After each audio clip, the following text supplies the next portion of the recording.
今日試呢個 Studio Monitor。Studio Monitor 咧，我會擺喺我個工作台上面試嘅。試嘅品牌咧係我好中意嘅品牌啊。咁啊，我相信亦都好多朋友對佢唔會陌生噶啦，就係呢個德國 ADAM 嘅 F5。Hello， 各位大家好，我係國人，歡迎嚟到 freefasan.com。咁今日要同大家試嘅產品咧就係有源喇叭 ADAM 嘅 F5。F 系列咧係 ADAM 咧最新推出入門嘅系列，小型嘅2路書架喇叭，當然係有源啦。即係咧我哋手摸到一個極近長聆聽，即係擺喺電腦隔離嗰度嚇，咁你可以當佢係一個 DAW Digital Audio Workstation 嘅monitor， 亦都可以當佢係一個電腦喇叭，睇下聽出嚟嘅效果係點。第一件事開箱先，說明書、電源線、英式喇叭要抽出嚟啊！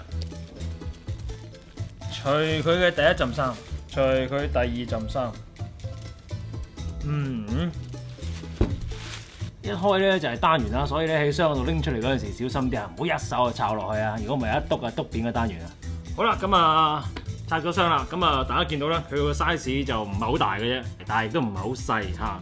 咁啊冇提供面罩嘅，咁啊所以咧你見到面頭滑捋捋，低音反射孔，XART 嘅氣動式高音啦。咁呢個係即係 ADAM， 你玩得 ADAM 咧一定要有嘅一個重點嚟㗎。全新設計嘅玻璃應該係纖維振膜，編織型嘅纖維振膜嘅中低音。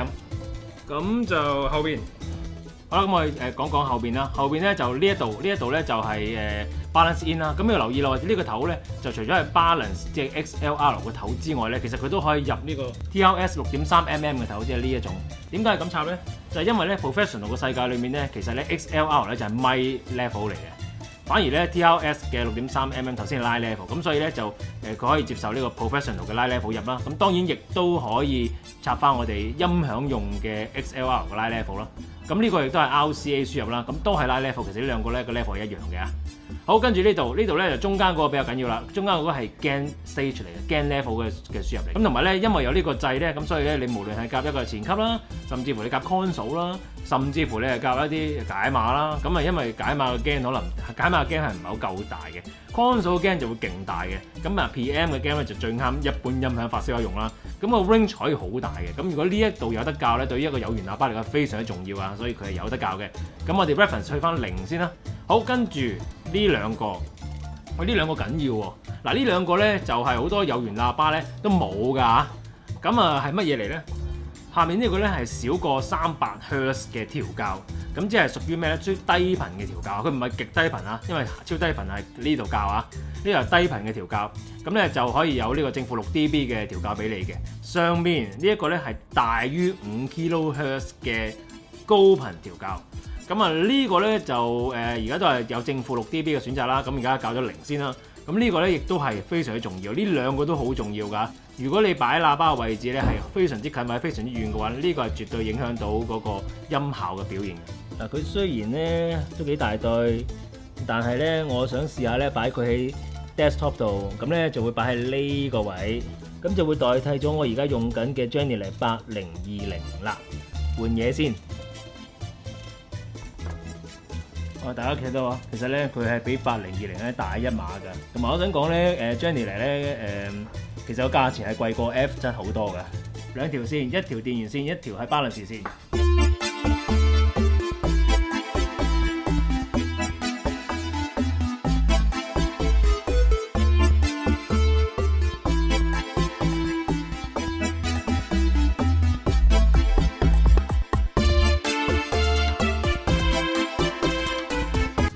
搞掂，並無太大困難啊！咁啊，駁咗電，駁咗 balance 線。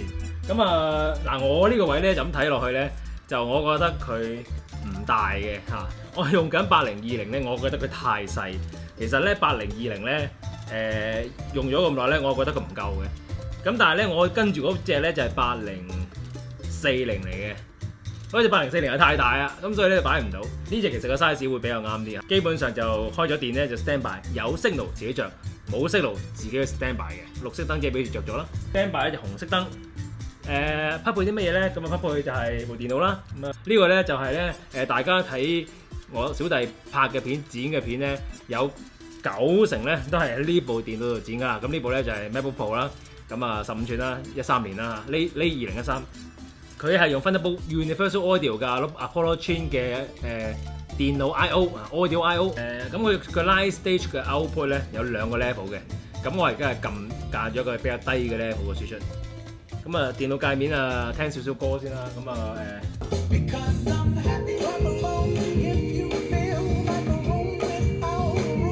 如果喺我呢個情況咧，就我會將 Adam 嘅 input gain 咧就由0咧去到+3或者+6，咁我加佢先啊。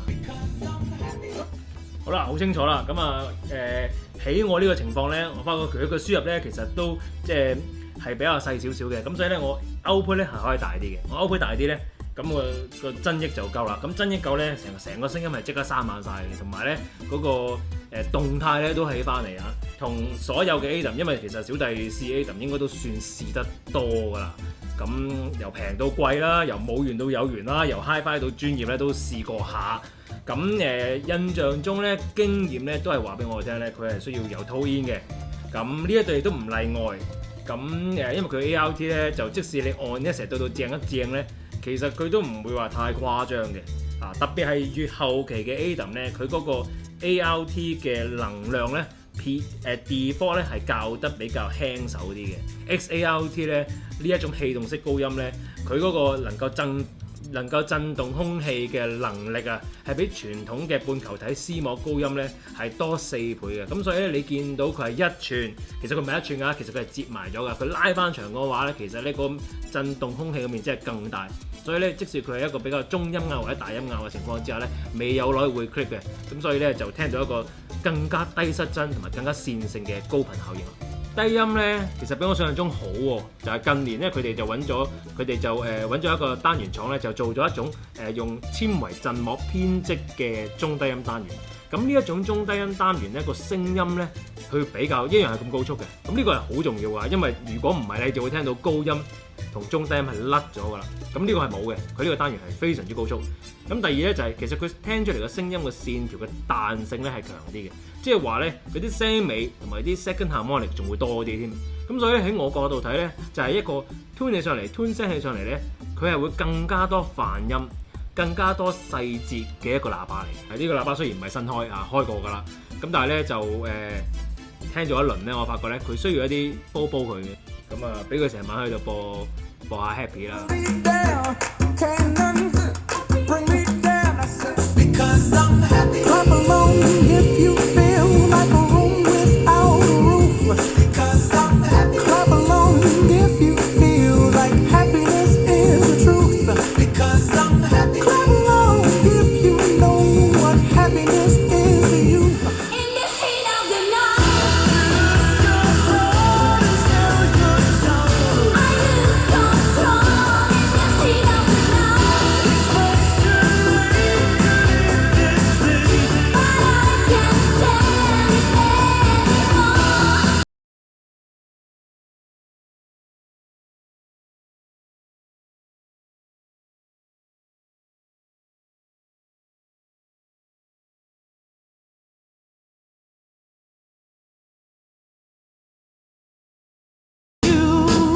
首先第一件事咧就係佢 default 真係唔係好似以前 Adam 嗰啲高音咁勁。咁我試過咧將佢校翻勁嘅，加6 dB， 其實加3咧即刻已經勁好多噶啦。如果你係聽嘅距離咧係遠啲，例如話6尺或8尺遠少少嘅話咧，咁咧你個高音一定要撳翻高啲嚇。咁低音咧其實我覺得都係比較豐裕嘅，比較多啲嘅。咁亦都唔係好似以前嘅 Adam 嘅喇叭。我覺得佢咧 default 嗰個聲音咧校起上嚟就針對音樂性嘅表現比較強啲，甚至乎我可以話係針對發燒友嘅喜好比較強啲。即係佢呢個改良咧就並唔係一件差嘅事嚟嘅，因為好多朋友其實唔係太敢喐後面啲嘢嘅，而又覺得 Adam 嘅聲咧就比較好似薄薄地或者高音咁猛嘅。咁但係其實 Studio Monitor 咧呢個工具咧要聽得清楚咧係的確係淡到咁，應該係咁嘅聲嘅。咁但係即係觀眾點咧，我覺得呢個係一個好嘅轉變嚇。咁如果你真係想要翻 Adam 以前嘅聲，亦都係輕輕咁搞一搞咧，就變翻以前嘅聲噶啦。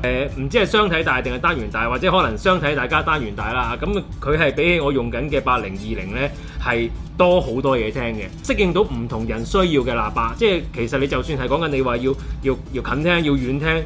要監聽，要比較音樂啲嘅，佢都可以適應得到。梳士咧係大係細咧，佢又可以適應得到。咁我覺得佢都算係幾全面嘅一個有源喇叭。今次介紹德國 Adam 嘅 F5 有源喇叭，介紹到呢度為止啦。咁中意我拍片嘅朋友俾個 like 我，未訂閱我 channel 嘅記得訂閱啦。咁訂閱咗之後咧，撳住隔離個鐘仔咧，有新片出嘅時候，你第一時間就會收到通知啦。好，下次再同大家介紹靚嘅有源喇叭。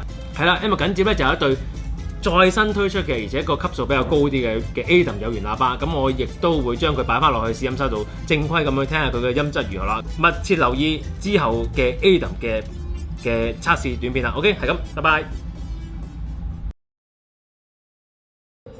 唉，人生交叉點，擺唔擺得落啊？哇！附註講一講啦，有啲朋友就問點解咧？我啊將呢個3隻8040嘅 Jenny 咧擺喺地下度咧，好似執埋喺二邊咁樣唔理佢。其實咧就係因為我買佢翻嚟嗰陣時，我本來諗住做多聲道嘅 Jenny 嚟嘅。咁啊，但係咧個問題就係咧，如果我多聲道做咗有源嘅話咧，其實我係試唔到 AVM。而家 Jenny 嚟加晒價，咁所以咧就再買翻就唔係呢個價啦。咁啊嗱，好似而家咁樣，而家我8020我覺得唔夠聽，我咪攞個8040嚟睇下擺唔擺得落咯，擺得落咪聽咯，係咪？其實如果唔試 Adam 咧，就唔覺得8020唔夠嘅；一試 Adam 咧，就即刻覺得佢唔夠啊！唉，喂，擺到喎，